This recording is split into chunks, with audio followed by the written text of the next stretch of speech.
Hello বন্ধুরা, good morning and welcome back to my mini blog. তো এটা হচ্ছে মহালয়ার আগের ব্লগ। আমি তোমাদের সাথে শেয়ার করতে পারিনি, আমার টাইম হয়ে উঠতেছিল না তার জন্য।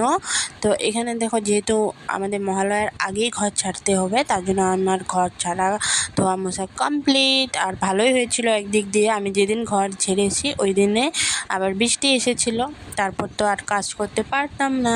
তো আমি এটা মহালয়ার আগেই করে নিয়েছি। তো ভিডিওটা আমি পরে তোমাদের সাথে শেয়ার করছি।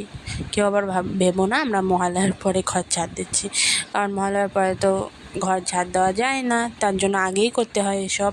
তো আমি রান্নাঘর, দুইটা ঘর সবই পরিষ্কার করেছি, ওই সবও আমি তোমাদের সাথে শেয়ার করব। তো আজকে এতটুকুই শেয়ার করছি। তো আমার ভিডিওটা দেখতে থাকো, ভালো লাগলে লাইক কমেন্ট সাবস্ক্রাইব করো আমার চ্যানেলটা, আর আমার পাশে দেখো সবাই।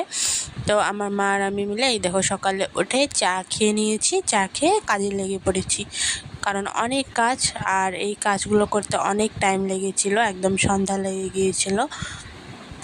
কারণ বুঝতেই পারো আমাদের রাস্তার সামনে বাড়ি, তার জন্য অনেক ধুলো ময়লা, তো সব সময় তো করা সম্ভব না। তো এই যে পুজোর আগেই করছি, একদম নিট ক্লিন করে নিয়েছি, একদম পুরো পরিষ্কার করে নিয়েছি।